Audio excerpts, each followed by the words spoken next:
You're such a kitty. Yeah, get the cat, Lexi. Get the cat first. Raise your hand if you've ever felt sleep deprived. Okay, so everybody, cool. Okay, so that could be due to a number of things. It could have been because you didn't have enough time to sleep. It could have been because you just have a really long day and you feel overworked. There's a number of things that could cause you to feel sleep deprived, but wouldn't it be nice to know how to sleep more efficiently? In my 4 years of college, I've realized that sometimes you have late nights and then you have early mornings, and it really screws up your sleep schedule. And so what's really important is to figure out when you can get that extra sleep in and when you can really balance out your sleep schedule. I've been told a number of times that in college you have to pick between 3 things, so you can only have 2 of the 3 between sleep, a social life, and your grades. And personally, I don't believe this is true, but it can be hard to balance between all 3 of them. In my 4 years of college, I sometimes have to just grab like my pillow and blanket and take a 20-minute nap throughout my day, but that's what I use a lot of the time to get myself back to being more productive. That doesn't work for everybody, and when I surveyed the class, I found that some people felt even like groggier and less productive after sleep, but that most people thought that having a 20 to 30 minute time period within their day where they could set aside some time to sleep would be really helpful. Some of the benefits of sleeping are that you feel less groggy and you're more productive throughout the day, and that it can really wake you up, and I found that from mayohealth.org.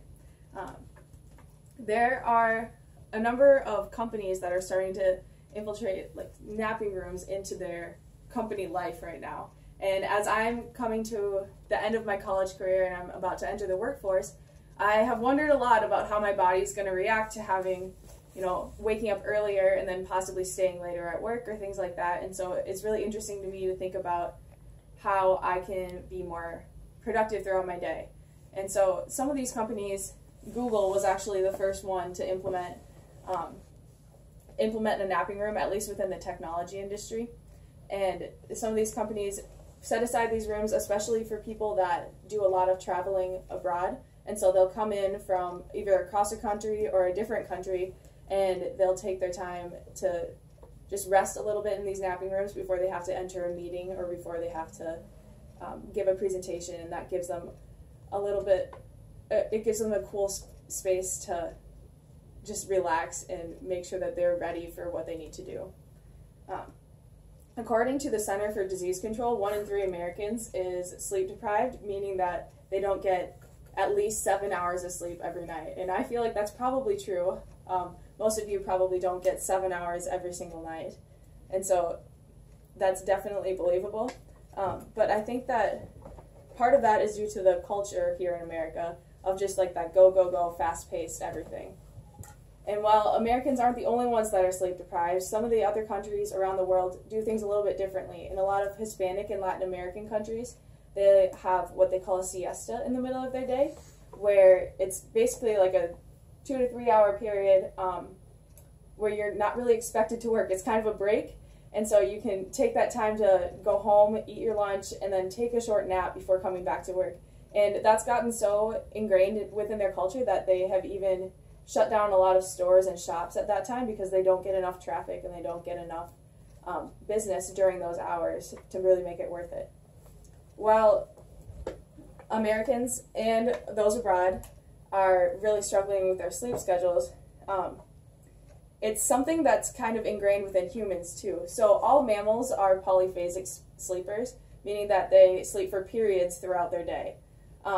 But humans are an exception to that rule in the fact that they are monophasic sleepers. And so as humans, we sleep for our 7-8 hours ideally at night, and then you're awake for the rest of the day. While a lot of other mammals, they'll sleep for a few hours at a time, and they'll be awake for a little bit, and then they keep sleeping and being awake throughout their whole day, and they have more of these periodic things. So by nature, we're not really meant to be awake for that other 16 hours straight. That's something that was really interesting to me to find out, and I found that from the National Sleep Foundation. There have been a number of studies done either on the biological parts of that, so learning about monophasic and polyphasic sleeping, but there's also been a number of studies done to see how sleep within the workplace can affect productivity. And so in 2008, Harvard did a study on basically napping within the workplace, and they looked at sleep inertia. Sleep inertia is the thought that feeling that you have when you wake up, and that feeling that you have when you wake up and you're a little bit groggy. That's basically sleep inertia, but it can affect you later throughout your day if you are behind in your sleep. So Harvard did a study where they looked at a section of people that were not taking a nap at all throughout their day, another section of people that took a 20 to 30 minute nap in the middle of their day, and then people who took 30 minutes to an hour long nap. And they looked at their productivity and like vigilance basically throughout their workday, and they found that having 20 to 30 minutes within your day was really helpful, and it actually increased productivity compared to the people that didn't take a nap at all. But then when you increased it more on top of that, it didn't increase productivity at all. It basically just stayed the same. So with that in mind, I encourage all of you to see if you can structure your lives so that you could maybe take a 20 to 30 minute nap within your day, especially if you're feeling fatigued or if you're feeling behind on work. Thank you. Do you need this now? I need that now.